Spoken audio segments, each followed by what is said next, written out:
Buat yang belum tahu, teman-teman saya suka banget meditasi. Dulu saya juga rutin mengajar mindfulness. Itu adalah salah satu bentuk latihan meditasi, tapi yang berbasis sains, mindfulness-based cognitive therapy, mindfulness-based stress reduction. Saya suka banget. Akhir-akhir ini lagi nggak sempet karena kesibukan saya yang lumayan, jadi nggak ngajar lagi. Tapi saya masih praktek latihan meditasi mindfulness. Hanya dalam pengamatan saya, latihan meditasi mindfulness juga kadang bisa berisiko bahaya atau minimal berpotensi bikin side effects atau efek samping. Kau penasaran apa yang berpotensi bikin bahaya atau efek samping?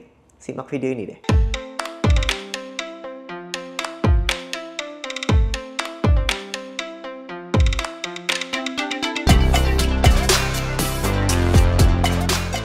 Halo teman-teman, perkenalkan nama saya Dr. Jimmy Ardian, spesialis kedokteran jiwa dari Wellspring Indonesia. Hari ini kita mau ngobrol soal apa sih yang bikin meditasi mindfulness kadang nggak bener, atau nggak tepat, atau bahaya, atau ada efek sampingnya. Ya, efek samping dari meditasi itu bernafas, efek samping dari bernafas sih ya nggak ada sih ya. Efek samping dari nafasnya langsung. Tapi kalau kita berpraktik meditasi dengan niat dan sikap batin tertentu, bisa saja kita dalam masalah. Misalnya ini adalah sebuah fenomena yang banyak sekali terjadi dalam praktek meditasi yang menurut saya kurang tepat. Kita akan berkenalan dengan yang disebut spiritual bypass. Bypass itu artinya jalan potong, jalan pintas, jalan singkat. Spiritual ya, spiritual. Apa maksudnya spiritual bypass? Kita menggunakan aspek-aspek spiritual sebagai jalan pintas, jalan singkat untuk memotong apa? Rasa sakit dan penderitaan. Konsepnya begini, ketika ada pengalaman sulit, pengalaman emosional yang tidak menyenangkan, pengalaman yang berat, beban, kita bisa menggunakan spiritualitas untuk memotong rasa sakit itu. Contohnya, lagi nggak nyaman, nggak enak, saya duduk meditasi. Saya merasakan kesadaran saya meningkat, lalu rasa sakit saya menghilang, terpotong begitu saja. Atau misalnya, dalam tradisi spiritual lain yang menggunakan cara-cara yang berbeda, tapi tujuannya sama.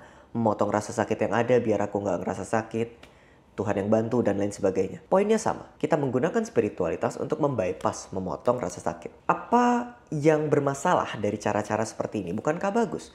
Daripada kita meledak-ledak, daripada kita menyerang, benar, lebih baik daripada menyerang.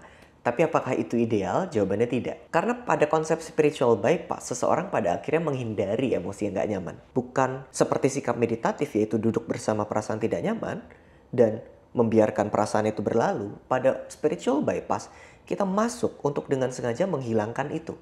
Justru tidak mau menemui. Beda banget. Kita menghindari emosi negatif yang dirasakan, alih-alih duduk bersama emosi yang dirasakan. Karena dalam pembelajaran mindfulness, sejatinya kita tidak menghindari emosi tidak menyenangkan. Kita hanya duduk hadir dan kesadaran kita akan meluas dengan sendirinya. Dan emosi pada saat itu akan mereda, tanpa diharapkan mereda. Memang begitu saja adanya. Dan apa berbahayanya dengan menghindari emosi nggak nyaman ini dengan meditasi? Padahal meditasi sebenarnya ditujukan untuk mampu duduk bersama apapun yang sedang hadir. Kita bisa menggunakan spiritualitas untuk pelarian saja. Pelarian dari apa? Dari realita yang ada. Meditasi ada untuk kita mampu berada di dalam hidup. Sementara kalau kita menggunakan spiritual bypass, kita akan kabur dari hidup. Ada rasa sakit apa? Meditasi. Ada rasa nggak nyaman apa? Meditasi. Meditasi jadi pelarian. Bukan bagian integral dari kehidupan. Dan bisa jadi kita terlalu memaksakan positivitas pada akhirnya. Memandang segala sesuatu yang nggak nyaman, emosi yang nggak nyaman itu sebagai hal yang sangat buruk. Harus dihindari, harus langsung meditasi untuk diredakan. Apa dampaknya spiritual bypass ini? Tentu, dampaknya adalah kita nggak nyelesain masalah emosional. Kita lari dari masalah emosional. Dan alih-alih duduk bersama emosi yang hadir, spiritual bypass mengajarkan kita untuk lari dari emosi yang hadir. Dampaknya apa? Dampaknya justru sangat mungkin kita kesulitan untuk merasakan emosi kita. Untuk kemudian mampu menyadari emosi kita. Untuk berkenalan sama emosi kita. Nggak bisa, karena kita kebiasaan kabur. Lenyapkan saja, hilangkan saja. Dalam konsep yang sedang saya kembangkan, emotion releasing process, saya membagi ada 5 bagian yang seringkali berinteraksi dengan diri kita. Saya membagi bagian dalam diri kita terbagi jadi 4, yang di luar diri kita ada yang kelima. Saya akan bahas 4 dulu. Di dalam diri kita ada banyak sisi-sisi diri, teman-teman. Sisi-sisi diri ini punya peran, punya perasaannya juga masing-masing. Yang masing-masing sebenarnya perannya baik. Ada diri kita yang paling dalam. Ini diri yang paling otentik. Saya menyebutnya person. Ini diri kita yang adalah diri kita. yang paling otentik. Tapi ada diri kita yang lain yang juga diri kita, tapi yang membawa rasa sakit. Entah itu rasa sakit emosional yang berada di masa lalu, trauma yang terjebak saat kita kecil misalnya. Orang menyebutnya sebagai inner child, saya menyebutnya sebagai pain. Ada juga sisi diri kita yang tugasnya adalah melindungi diri kita dari rasa sakit. Entah itu secara proaktif melindungi diri kita, jadi belum sakit udah dilindungi, contohnya perasaan cemas khawatir. Ada yang secara reaktif melindungi kita, yaitu misalnya saya lagi ke-trigger, tiba-tiba saya marah-marah. Kita ada pelindungnya juga nih, protektor. Ada sisi diri kita yang lain juga nih. Yang keempat, ini adalah sisi diri kita yang memegang value, nilai, entah secara sosial, personal, entah secara religi, yang kita pegang nilai-nilainya. Ini namanya persona. Kenapa perlu mengenali keempat sisi diri ini? Karena gini, rekan-rekan. Persona atau diri kita yang megang nilai seringkali adalah diri yang kita anggap diri kita.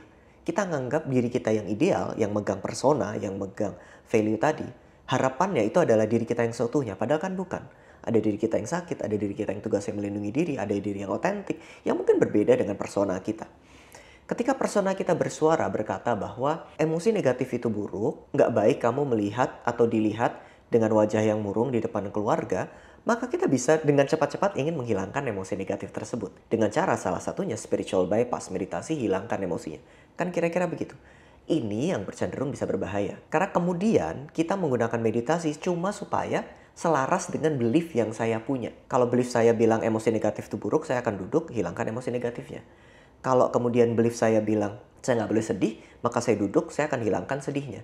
Ini yang cenderung membuat orang kemudian hanya terjebak pada emosi positif, kalau nggak positif salah, menghakimi yang nggak positif, atau bahkan mungkin cenderung sulit merasakan perasaannya, sulit mendeskripsikan perasaannya, mati rasa. Ini di mana meditasi kemudian jadi bermasalah. Padahal jika yang bermeditasi bukan diri yang ingin kabur dari realita, atau misalnya bukan protektor yang ingin secara proaktif menghindari rasa sakit, tapi diri yang terdalam, sang diri yang bermeditasi, maka meditasi nggak akan menghasilkan efek seperti itu. Sebaliknya, meditasi akan menghasilkan penyadaran yang lebih baik terhadap apapun emosi yang datang, timbul, hilang, berlalu, dan begitu seterusnya. Yang bahkan kita nggak akan terganggu dengan emosi. Karena dia akan seperti gelombang saja datang dan pergi. Membuat seseorang tidak melekat pada emosi yang positif, tapi tidak tenggelam, tidak nyangkut, tidak berusaha mengusir bahkan emosi yang nggak nyaman. Semuanya sebatas pengalaman yang datang dan pergi saja. Meditasi pada konteks ini adalah meditasi yang sehat ketika diri otentik kita yang bermeditasi. Salah satu cara kita ngecek apakah kita bermeditasi dengan otentik atau tidak, salah satunya adalah coba cek niatnya. Apakah niat saya bermeditasi ini sebatas untuk tidak merasakan sakit, untuk menjadi lebih baik, lebih positif, selalu positif, atau untuk sekedar menyambut apapun yang hadir saja, tidak berusaha mengusir. Kalau kita berusaha mengusir, hati-hati dulu. Jangan-jangan kita udah spiritual bypass nih. Kita berharap rasa sakitnya hilang, supaya saya bisa baik-baik aja langsung tampil keluar. Atau supaya rasa sakitnya hilang karena saya nggak mau sakit. Entah protektor kita yang bermeditasi atau persona kita yang bermeditasi. Bukan kita, saya sebagai as a person yang bermeditasi. Gitu. So, cek intensimu biar meditasi nggak menjadikanmu kenapa-kenapa. Nggak jadi bikin sok-sok positif, nggak jadi bikin mati rasa, nggak jadi bikin kabur dari realita, tapi menjadikan kita integral dengan realita. Gitu. Nah, bagi teman-teman yang ngerasa video ini bermanfaat, boleh klik like, subscribe, dan komen. Karena sebentar lagi channel ini kayaknya akan mencapai 100.000 subscriber. Dan kalau sampai, saya sudah siapkan beberapa video terkait latihan mindfulness, course mindfulness gratis untuk teman-teman kalau channel ini udah mencapai 100.000 subscriber. Kita akan belajar sama-sama bagaimana mindfulness bisa diaplikasikan dalam kehidupan, tapi tidak untuk mengusir rasa sakit, tapi juga tidak tenggelam dalam rasa sakit. Penasaran? Makanya subscribe dulu, share biar banyak orang yang merasa terbantu. Gitu ya. Bye-bye.